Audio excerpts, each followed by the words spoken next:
Hello people, namaste, welcome back to my channel.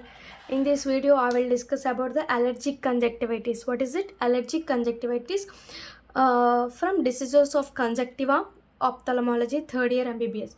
In allergic conjunctivitis, we will have different types of conjunctivitis like simple allergic like seasonal or perennial conjunctivitis, venereal keratoconjunctivitis, atopic keratoconjunctivitis, giant papillary conjunctivitis and ficentellular conjunctivitis. Next, contact dermoconjunctivitis. So these are the 6 types of allergic conjunctivitis present. In this, most important one is VKC, AKC and PKC. VKC means venereal keratoconjunctivitis, AKC means atopic keratoconjunctivitis, PKC means ficentellular keratoconjunctivitis. So these are all KC. Okay, you should remember like VKC, AKC and PKC. Next, giant papillary conjunctivitis, contact dermatoconjunctivitis, GPC, CDC. Giant papillary conjunctivitis and contact dermatoconjunctivitis. Next, simple allergic means seasonal and perennial conjunctivitis. Now we should discuss about the venereal keratoconjunctivitis. It is VKC. In this video, I will discuss about the VKC, vernal keratoconjunctivitis. It is called spring cataract. So VKC is called as spring cataract. Spring cataract. Why it is named spring cataract, I will discuss in later. What is the definition of venereal keratoconjunctivitis? It is an allergic inflammation of conjunctiva having periodic seasonal incidents. It is allergic inflammation of conjunctiva having a periodic seasonal instance. It has a periodic seasonal instance. Allergic, you should know the VKC is an allergic conjunctivitis. So allergic inflammation of conjunctiva, same that one only. And it is a periodic seasonal incident. Generally it is a recurrent. VKC is recurrent because it is a periodic seasonal incident. So it is a recurrent, it is bilateral and interstitial, intestinal self-lifting. Not if you should remember recurrent and bilateral only. Next, etiology means this venereal keratoconjunctivitis found in the atopic background individual. Who has atopic background? We can see this VKC generally the person having IgE type 1 hypersensitivity reaction. VKC persons having type 1 hypersensitivity reactions. But nowadays pathogens believe that the Th2 lymphocytes alternation, because of this Th2 lymphocytes alternation, there is exaggerated IgE response to overcome the allergens. So it is a secondary event. Why the hypersensitivity reactions occurs nowadays? The pathogens, they are thinking that because of Th2 lymphocytes alternation, because of the alternation, the IgE response initiated and release of hypersensitivity reaction, it leads to secondary event. This is the etiopathogenesis, okay, of VKC. Next, predisposing factors are age. Age is generally 40 to 20 years and sex is boys and seasons are generally here why we call it's generally seen in summer is most common, but we can name as spring cataract. This is a misnomer. It is a warm weather conjunctivitis. Generally more common in summer, but we can name them, it is named as spring cataract. So they will ask, it is a spring cataract in which season it is more common. You should remember it is a summer season, not in a spring season. In summer season it is more common because it is a warm weather conjunctivitis. Next, climate is tropical climate because it is a warm. Other atopic manifestations like eczema, asthma, all this. And family history, any family history present. This is the predisposing factors. The mostly important are age, sex and seasons and climate. All these are family history, atopic history. Next, in this I will discuss how it happens. 3 layers are present in this.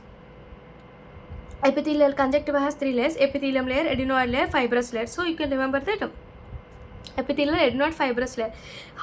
What happened in VKC? See, in VKC we can see epithelium contains eosinophils, mast cells. More eosinophils and mast cells consists of epithelium. In this condition, in VKC, epithelium consists of what is that? Eosinophils, mast cells. Next in epithelium only there is a hyperplasia of epithelium, downward proliferation into subepithelial tissue.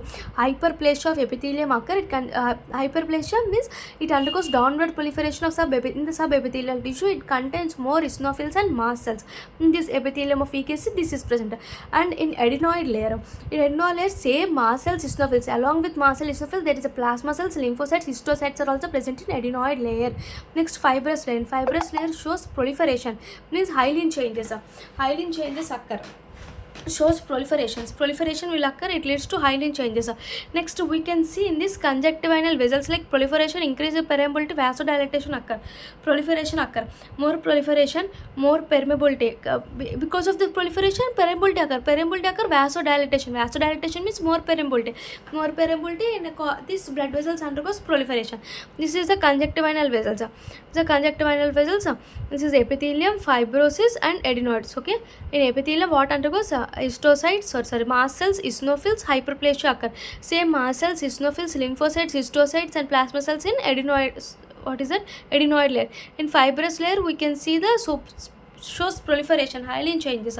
Fibrous layer consists of proliferation, hyaline changes. Conjunctival vessels have conjunctival vessels which have a perforations, increase permeability and proliferation, not perforation. Proliferation, increase permeability and vasodilatation we can see. Next we can clinical features of VKC, very important. VKC clinical features, we can see the heaviness of lids.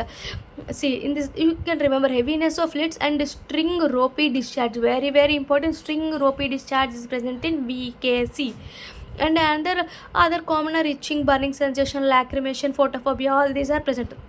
Itching, burning sensation, lacrimation, photophobia and watery and droopy discharge along with heaviness of lids can be seen clinical features of VKC. Next, in VKC, what is the signs? There are two types of venereal keratoconjunctivitis, like three types. First one is palpable, bulbar and mixed. First we should discuss about the palpable. It is only upper tarsal conjunctivitis is involved in palpable. Okay. First see, this is the eye. Okay, wait a minute. Okay, this is the eye. In this eye, what are the signs are present of VKC in palpable conjunctiva? This is the upper tarsal conjunctiva. In upper tarsal conjunctiva, they have an papillae are present. These papillae are hard, flat, topped, arranged cobblestone-like appearance. Upper tarsal conjunctivitis has cobblestone-like papillae are present. Okay, first one, cobblestone-like papillae. But if papillae severe cases, it undergoes hypertrophy and appears like cauliflower-like exertions of giant papillae with white ropey discharge. White ropey discharge is common clinical features, but in severe cases we can see the cauliflower-like extorsions of giant papillae. This papillae undergoes giant papillae. This giant papillae have cauliflower extorsions. This is the severe cases of papillae of papillary palpable VKC, venereal keratoconjunctivitis, which generally appears as a cobblestone appearance. Next, see, this is the cornea. On the sides we can see dusky red triangular congestion. Congestion is present. Which type of congestion? Dusky red triangular congestion. Dusky red triangular congestion. Above this we can see some spots. Above the spots, cornea has spots like Tranta spots. Above this we have a gelatinous limbal membrane. At the limbus we can see a gelatinous limbal membrane, Tranta spots on the cornea, and we can see at the sides of cornea we have a triangular congestion called dusky red triangular congestion. So this is the palpable VKC signs. So you should remember they are very important. Cauliflower extorsions in severe cases with white roofy discharge. Next, cobblestone papillae and Tranta spots, gelatinous limbal membrane. Next, we can see the dusky red triangular congestions. Next, bulbar conjunctiva. What is difference between bulbar and palpable? Bulbar has same dusky red triangular congestion and gelatinous limbal membrane, but above we have in Tranta spots. Here we have a Horner Tranta spots. What is it? Horner Tranta spots. Should remember same features, but how we differentiate bulbar means it has an Horner Tranta spots. Mixed means above these two combined called mixed. This is the vernal keratoconjunctivitis. Here we discussed about the conjunctiva. Up to here we discussed about the conjunctiva. So kerato means next we can see the vernal keratopathy. Only corneal involvement takes place in VKC. Ornicorneal involvement means they have types of lesions are present. There are type of lesions. First of all, corneal involvement only takes place at the superficial punctate epithelial keratitis. When vernal keratopathy takes place, first step is it involves the upper corneal with palpable form. First cornea means upper palpable with upper cornea. It involves the cornea means upper cornea with palpable form, along with palpebra with cornea vesica. This stage is called superior punctate epithelial keratitis. Okay, keratitis, cornea, epithelial keratitis, superior punctate epithelial keratitis means it involves the cornea, upper cornea with palpable form. We should remember the first stage. Okay, na? Next, superficial punctate epithelial keratitis. Next, it undergoes, because of this superficial punctate epithelial keratitis undergoes coalescence of its. Due to coalescence of its, it leads to epithelial macro lesions. So this is the second step. It undergoes epithelial macro lesions. Epithelial keratitis undergoes epithelial macro lesions. These macro lesions with exudates. When the exudates occur along with the macro lesions, we call plaques formation, vernal corneal plaques. We call this vernal corneal plaques formation occur. First stage is superficial epithelial keratitis occur, punctate keratitis occur, involves the upper cornea with palpable pressure. Because of this coalescence of it, it leads to macro lesions will occur. With macro lesions along with exudate, we can call it as a plaque, vernal corneal plaque formation. This exudates with macro lesions undergoes ulceration. This is called ulcerative vernal keratitis. Vernal keratitis is called shield ulceration. Vernal keratitis ulceration occurs. Scarring formation means ring scars. This undergoes scarring formation, ring scar called subepithelial scarring will occur. Scarring occurs, subepithelial scarring. Pseudogenerotoxin is cupid bows. We can call sometimes what is the cupid bows. Sometimes they will given cupid bows pseudogenerotoxin. Okay, these are the five steps. After the plaque formation, we can see the ulcer. After the ulcer, we can see the scarring. Scarring means subepithelial scarring. These are the 5 steps in keratopathy, corneal involvement. First, superficial punctate epithelial keratitis. Next, macro lesions are found. Macro lesions plus exudate, we can call it as a plaque formation, vernal corneal plaque. After the plaque undergoes ulceration, ulcerative vernal keratitis. After the ulceration, we can call it scarring. Scarring or subepithelial scarring, pseudogenerotoxin, cupid bow. Treatment is topical. What is the treatment of this? We can use anti-inflammatory and anti-allergic drugs like antihistamine, mast cell stabilizers, and topical steroids. You should remember anti-inflammatory drugs. What are the drugs should give? Mast cell stabilizers, antihistamines, topical steroids should be given. Okay.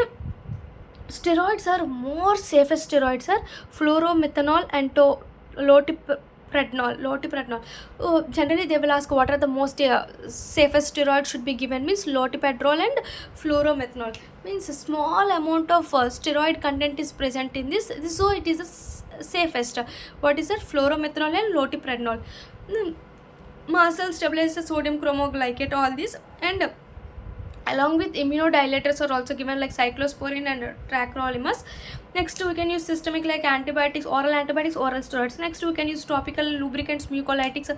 Lubricant is artificial tears, carboxymethylcellulose. Mucolytic is acetylcysteine. It is a reaction for early plaque. In plaque formation, we can use acetylcysteine. For large papillae, we can use surgical excision or chiro application or supratarsal injection of long-acting steroids. We can use the steroids or chiro application or surgical excision for large papillae. This is the treatment of VKC. First, we can use steroids, topical, systemic, and topical lubricants and mucolytic for surgical incision also. Large papillae. Supportive measures are large googles, cold ice, cold compress, ice packs, and eye rubbing. Avoid all this. For prevent supportive measures should be takes place for treatment of vernal keratopathy. For vernal keratopathy, we have some steps now. In first, one of the step is punctate. First step is superficial punctate epithelial keratitis. For this step, we can use the steroids. Installation of steroids increases. For last vernal plaque formation, surgical excision. After the surgical excision, if any ulceration, we can see the debridement, remove that one's ulceration. In ulceration, we can use the debridement. In plague, we can use surgical excision. In superficial punctate epithelium, we can use the steroids. Installation of steroids increases. So this is the VKC. In next video, I will discuss about the PKC, bicentennial keratoconjunctivitis.